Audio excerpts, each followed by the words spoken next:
ওরাই মাইক কেড়ে নিয়েছে, মাহফিল বন্ধ করে দিয়েছে। কথা বলেন না কেন? বাংলার জমিনে কত বড় স্পর্ধা পেয়েছে যে দেশের মানুষেরা ঈশার আজান শোনার পর নামাজ পড়ে খাওয়া দাওয়া কর ঘুমের ভিতরে চলে যায়, ফজরের আজানের মাধ্যমে ঘুম থেকে জাগ্রত হয়ে আল্লাহর সিজদা দেয়। যে দেশে প্রত্যেক দিন সকালবেলা মসজিদের মাইক থেকে এদেশের ছোট্ট সোনামানিদেরকে ডাকা হয় কোরআন পড়ার জন্য, কোরআন থেকে হাজার মসজিদের আওয়াজ শোনা যায়, হাজারো মিনার থেকে মুয়াজ্জিন আজান দেয়, সেই বাংলাদেশে আল্লাহর কোরআন বন্ধ করার মতো স্তব্ধ আর দাম্ভিকতা ওদের যদি সামনে পাওয়া যায় জুতা পিটা করে জনগণ বিদায় করবে। আউযু বিল্লাহি মিনাশ শাইতানির রাজীম।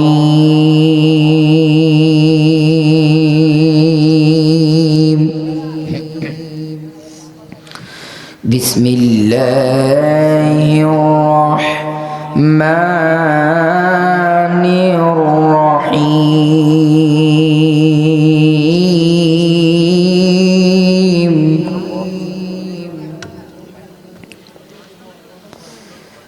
মা কানা মুহাম্মাদুন আবা আহাদিম মির রিজালিকুম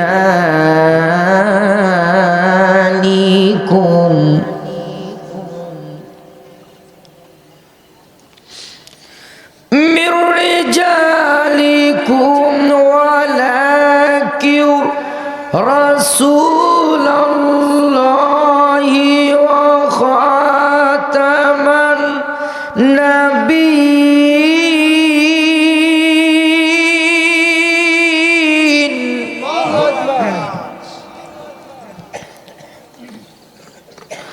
ওয়া কানা আল্লাহু বিকুল্লি শাইইন আলিমা।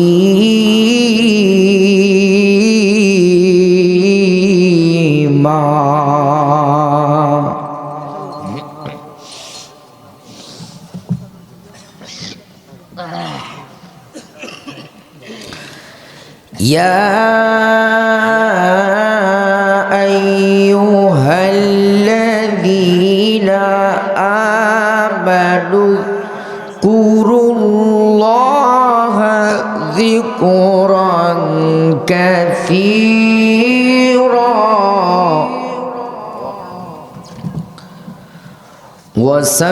ওয়াসাব্বিহুহু বুকরাতাও ওয়া আসীলা।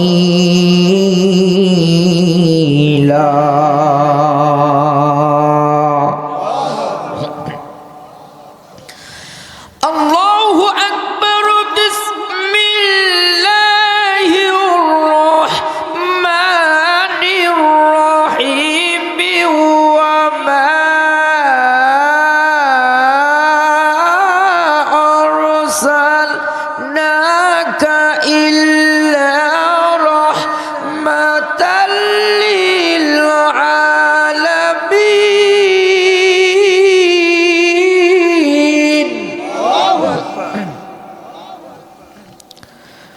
وما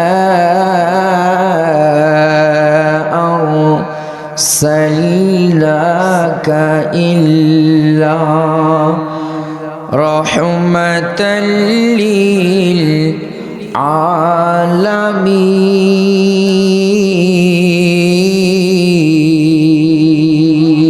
للعالمين।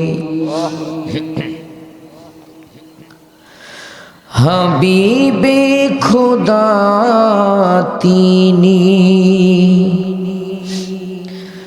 নবী কামলিওয়ালা,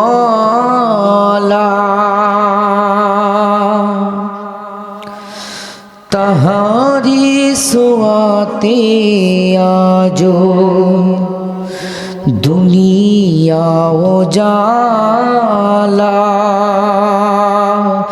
তার বিরহে দু চোখ, তার বিরহে দু চোখ অশ্রু ধরা।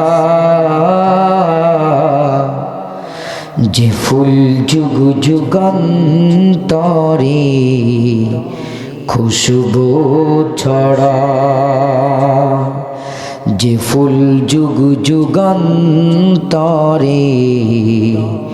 খুশবু ছড়ায়, একি শীষে ফুল মোরা, একি শীষে ফুল মোরা মনেরি কাবায়, যে ফুল যুগ যুগান্তরে খুশবু ছড়ায়। লা ইলাহা লা ইলাহা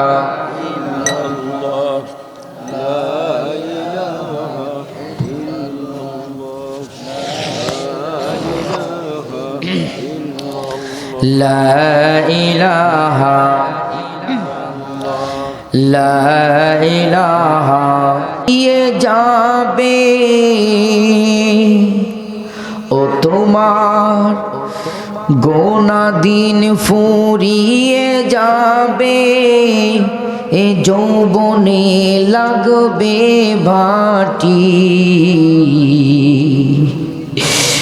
ওই যে দেখো ডাকিতেছে তোমার কবরের মাটি,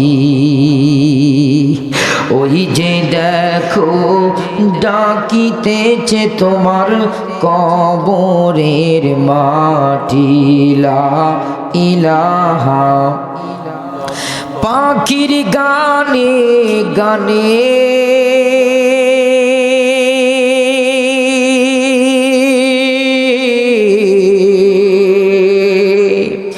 হাওয়ার তানি তানি পাখির গানে গানে ঢেউয়ের তানি তানি ওই নামেরই সুর শোনা যায়, ওই নামেরই সুর শোনা যায়। হৌরে পাগল পারা লা ইলাহা লা ইলাহা ইল্লাল্লাহু মুহাম্মাদুর সাল্লাল্লাহু আলাইহি ওয়াসাল্লাম। মধ্যে বলে আমরা একটু কোরআন শোনার জন্য ব্যবস্থা করব। কিসের কোরআন? ওরাই মাইক কেড়ে নিয়েছে, মাহফিল বন্ধ করে দিয়েছে। কথা বলেন না কেন? বাংলার জমিনে কত বড় স্পর্ধা পেয়েছে যে দেশের মানুষেরা ঈশার আজান শোনার পর নামাজ পড়ে খাওয়া দাওয়া কর ঘুমের ভিতরে চলে যায়, ফজরের আজানের মাধ্যমে ঘুম থেকে জাগ্রত হয়ে আল্লাহর সিজদা দেয়।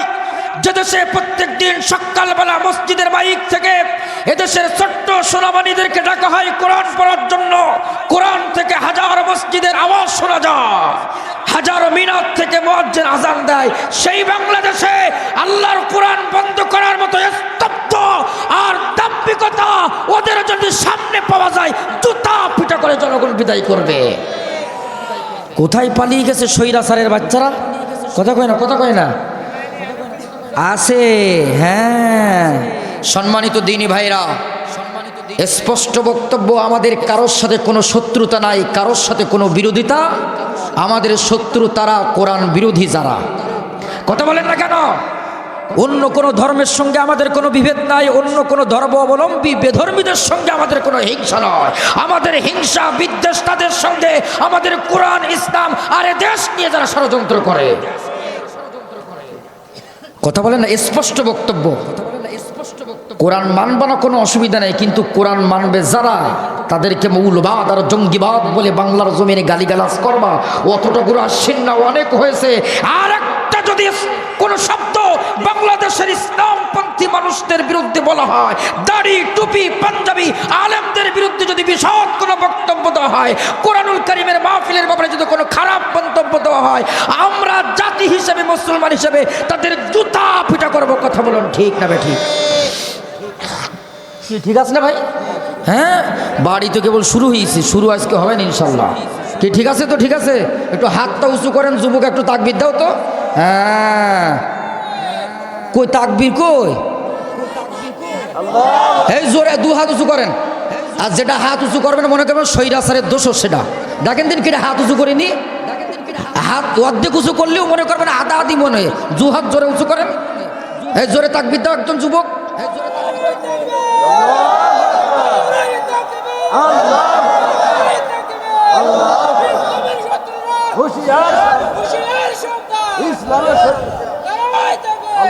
আলহামদুলিল্লাহ বলেন।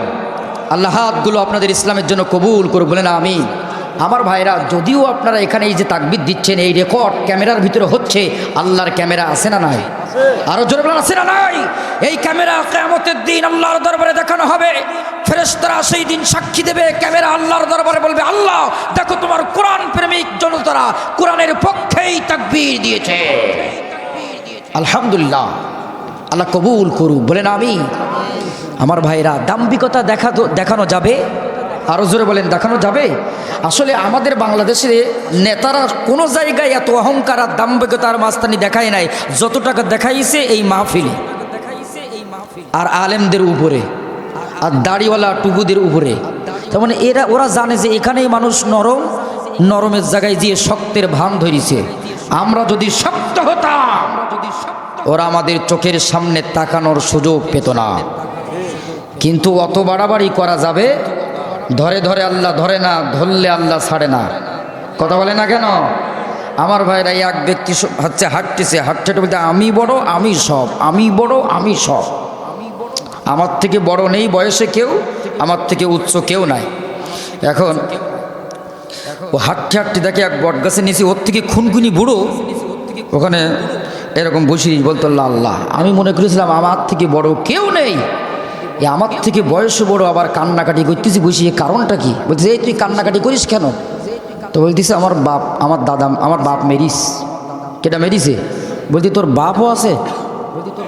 আমি মনে করতেছিলাম আমি বড়, সব থেকে বয়সে এলাকার ভিতরে আর কেউ নেই, তা আমার থেকে তুই বড়, তোর বাপও আছে? বলছি চল দিন তোর এই বুড়ো বয়সে মিলল কেন একটু শুনি। বলছি চাচা আপনি বুড়ো বয়সে আপনার ছেলে মিলিয়েছেন কেন? তো বলতেছে আমার ছেলের মারবো আমি, যা ইচ্ছা তোমার বলবো। বলতেছে কারণ একটু এটা জানার দরকার আছে, একটু বলেন না। তো বলতেছে আসলে বিষয় কি, ওর দাদার খুব পান খাওয়ার শখ হইল। আমি বললাম যে তোর দাদার জন্য একটু পান কিনে আন, তোর পান কিনে আনিনি। বলতে দাদাও আস, দাদাও আস। সুতরাং বাপের উপরেও বাপ। আরো জোরে বলেন, বাপের উপরেও বাপ।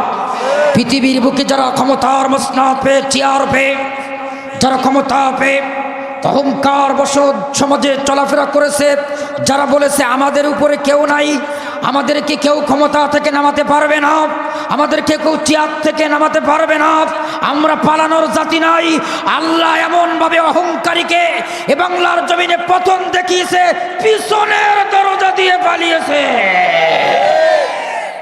কি ঠিক আছে? ঠিক আছে, আলহামদুলিল্লাহ, আল্লাহ কবুল করুক, বলেন আমিন।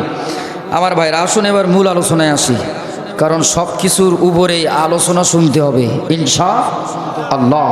আল্লাহ জন্য মাহফিলকে কবুল করুক, বলেন আমিন। আমার আলোচনার মূল বিষয় নবী করিম সাল্লাল্লাহু আলাইহি ওয়াসাল্লাম কেন আমরা ভালোবাসবো? কারণ আছে না নাই? কারণ হচ্ছে চারটি। জোরে বলেন কয়টি? চারটি গুণ, চারটি কোয়ালিটি, চারটি বৈশিষ্ট্য, চারটি যোগ্যতা, দক্ষতা যদি কোনো ব্যক্তির পিছনে থাকে, মানুষ তাকে ভালোবাসে। আলহামদুলিল্লাহ, আমরা শুনবো এই চারটি গুণের ভিতরে নবীকে আল্লাহ পাক চারোটাই দান করেছেন। একটু আসতে বলেন না সুবহানাল্লাহ। চারটি গুণের ভিতরে একটা গুণ থাকলে মানুষ তার প্রতি আকৃষ্ট হয়, ভালোবাসে, কিন্তু নবীকে আল্লাহ পাক চারটি গুণের ভিতরে কয়টা দান করেছেন? চারোটাই দান করেছেন। আলহামদুলিল্লাহ বলেন। সেই চারটি গুণ কি আমরা শুনবো ইনশাআল্লাহ। এরপরে এই চারটি গুণ শোনার পর আমরা নবীকে ভালোবাসবো, ভালোবাসার পর নবীর প্রকৃত উম্মত হয়ে যাব ইনশাআল্লাহ। আর উম্মত হিসেবে আপনার আমার করণীয় কর্তব্য কাজ আছে না নাই? উম্মত হিসেবে আপনার আমার দায়িত্ব কর্তব্য হচ্ছে চারটি। আওয়াজ করে বলতে হবে কয়টি? চারটি। এই চারটি কাজ করবে যারা জান্নাতে নবীর সঙ্গে চলে যাবে তারা। কয়টি কাজ? চারটি কাজ। তা শুনবেন তো আপনারা, শুনবেন তাহলে। এক হচ্ছে চারটি গুণ নবীর ভিতরে কি কি এটা শুনবো, আর চারটি কর্তব্য এবং বৈশিষ্ট্য এবং আপনার আমার যে উম্মত হিসেবে কাজ, এই চারটি কাজ কি কি এগুলোও শুনবো। তাহলে এদিকে 4 ওদিকে 4, 4 আর 4 কত হয়? 8। এর আগে আমি আপনাদের খেদমতে আরজ করতে চাই, মা বোনরা আছে তাদের ব্যাপারেও মাঝে মধ্যে একটু কথা হবে ইনশাআল্লাহ। আরও জোরে বলেন ইনশাআল্লাহ। আল্লাহ যেন আজকে সব কিছু মিলিয়ে আলোচনাটা হেদায়েতের জন্য কবুল করুন, বলছি আমি। আরও জোরে আমার ভাইরা, তার আগেই আমরা যে এখানে এসেছি, যে নবীর আলোচনা শুনবো, আগে শুনি নবী করিম সাল্লাল্লাহু আলাইহি সাল্লামে কোথা থেকে তিনি এসেছেন। কারণ যে নবীর আলোচনা করেছেন স্বয়ং আল্লাহ। জোরে কম সুবহানাল্লাহ। স্পষ্ট দুইটা জিনিস শোনেন, হৃদয়ের কান দিয়ে শোনেন, আমাদের জীবনটাই ধন্য। আল্লাহু আকবার বলেন না? আমাদের জীবনটাই ধন্য যে আমরা নবীর উম্মত হয়েছি, আলহামদুলিল্লাহ। নিজেকে আমরা ছোট ভাববো না, কারণ এই নবীর উম্মত হওয়ার জন্য পূর্বের জামানার নবীরাও দরখাস্ত করেছেন। আল্লাহ পাক বিনা দরখাস্তে সেই নবীর উম্মত আমাদেরকে বানিয়েছেন। কিয়ামতের দিন কোন পূর্বের উম্মত তো দূরের কথা, নবীরাও আল্লাহর জান্নাতে যেতে পারবে না যতক্ষণ এই নবীর উম্মতেরা আল্লাহর জান্নাতে প্রবেশ না করবে। আপনার আমার মর্যাদা কম নাকি বেশি? কিসের কারণে? নবীর কারণে। কোরআনুল কারীমে আল্লাহ পাক বলেন, কুনতুম খায়রা উম্মাতিন উখরিজাত লিন্নাস। আল্লাহ বলে এই জাতি হিসেবে তোমাদেরকে আমি শ্রেষ্ঠত্ব মর্যাদা দিয়েছি, কারণ তোমাদেরকে আমি আমার নবীর উম্মত বানিয়েছি। গরম পানিটা নিয়ে দাও। এক জায়গার থেকে হেঁকে আসলাম আর এক জায়গায় হাঁকতেছি। এরপরে গতকাল গেছিলাম রংপুরে, তাহলে অবস্থা বুঝেন। এই জন্য মাঝে মধ্যে দেওয়া না বলা সত্য। আলহামদুলিল্লাহ বলেন আপনারা।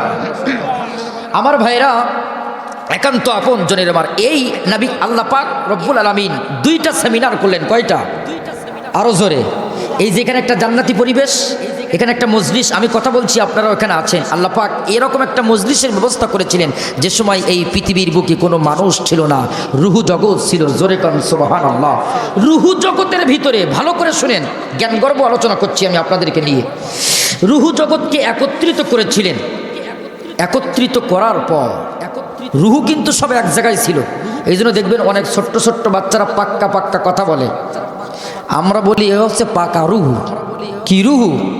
আসলেই তো পাকা রুহু, কারণ রুহু এক জায়গায় ছিল।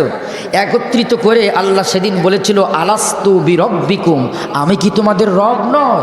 সেই দিন সব রুহু, হিন্দু, খ্রিস্টান, বৌদ্ধ, বেজাতি সব ধর্মের মানুষেরা, এখন যে ধর্ম ভিন্ন ভিন্ন হয়েছে, সব তো কার সৃষ্টি?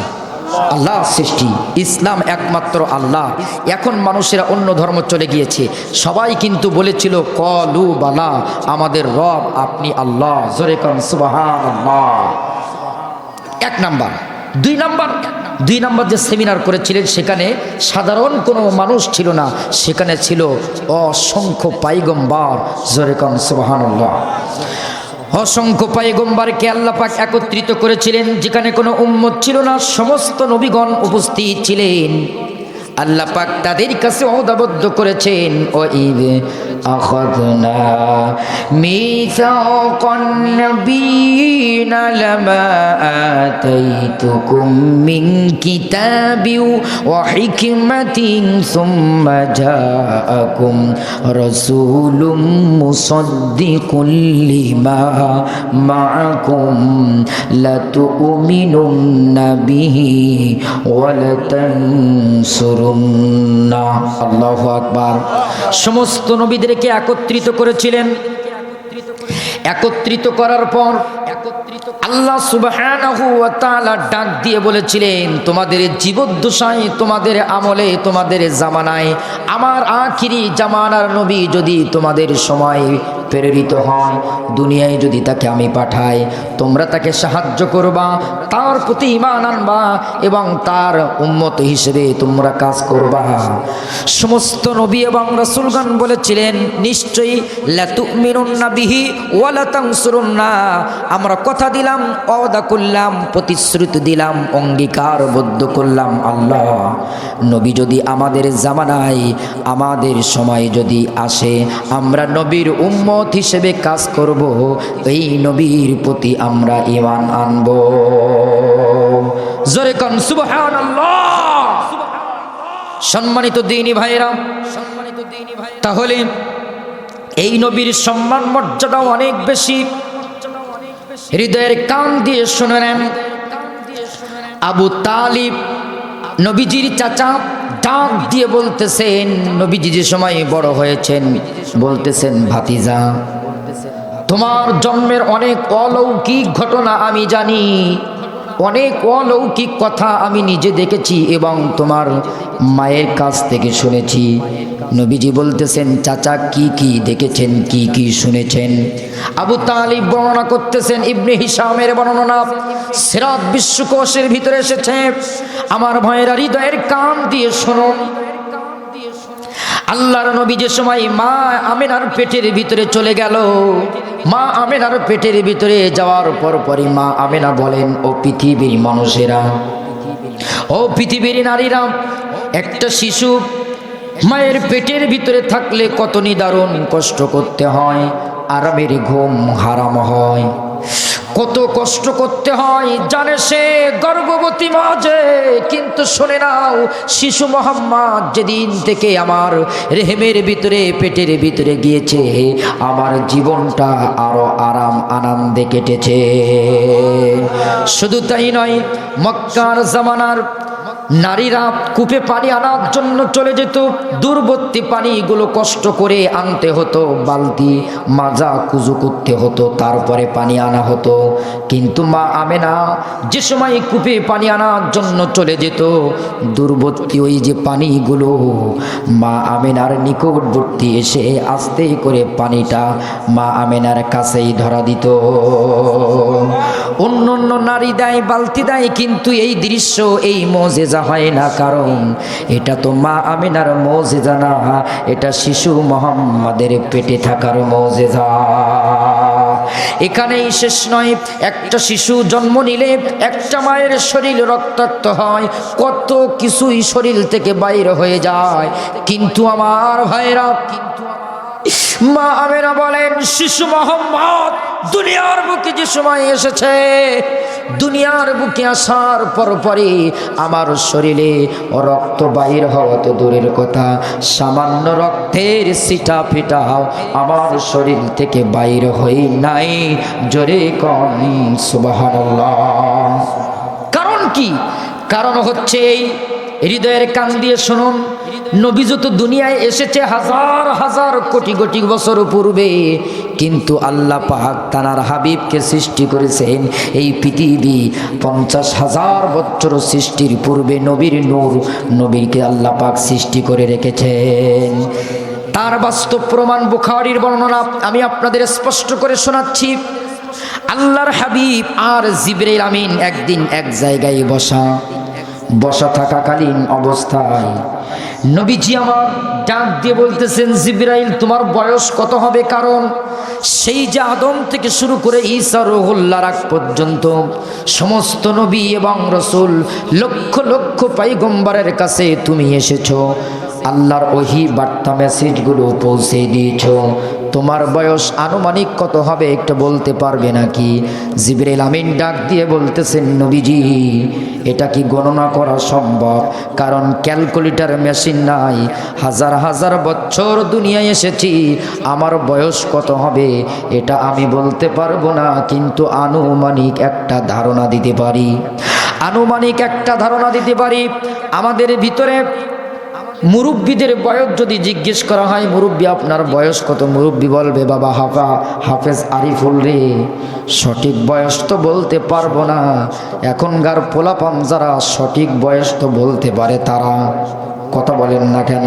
কিন্তু মুরব্বী বলবে আমার বয়স হবে, ওই যে বটগাছ ছিল বটগাছের বয়স যা আমার বয়সটা, কিংবা যুদ্ধের পরে আমার জন্ম, অষ্টশী ঝড়ে আমার মা আমার কোলে করে রেখেছিল, কত মায়া আর মহব্বত করে বুকে আগলে রেখেছিল।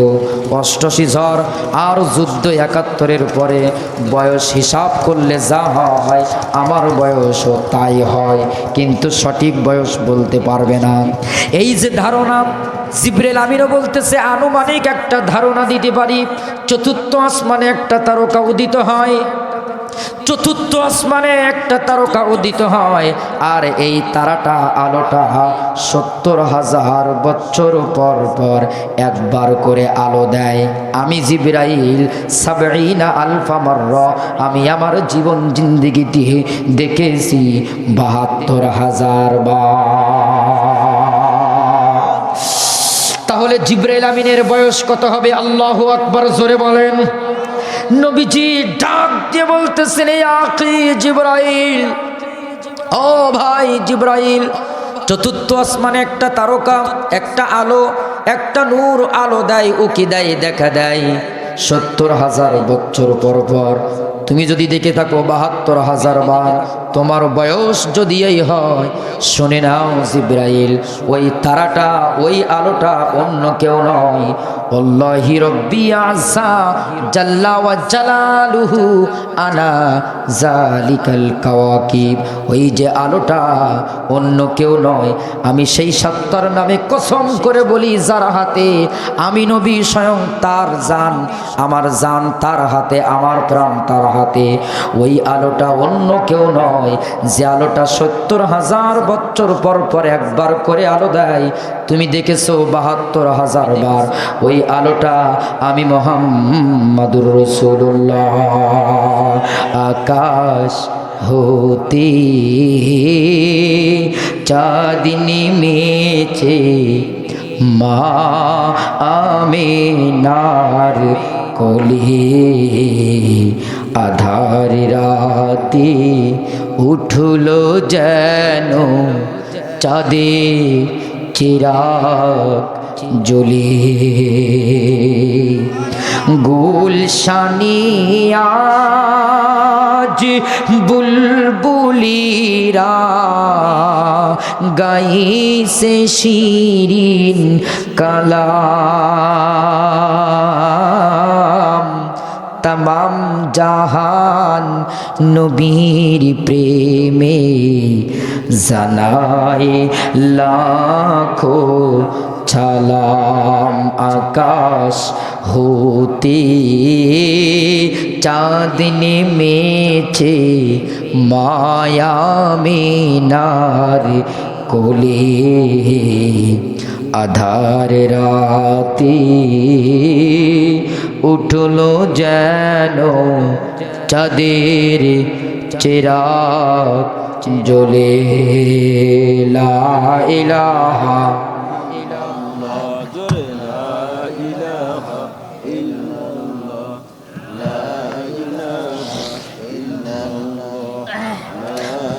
লা ইলাহা ইল্লাল্লাহু মুহাম্মাদুর রাসূলুল্লাহ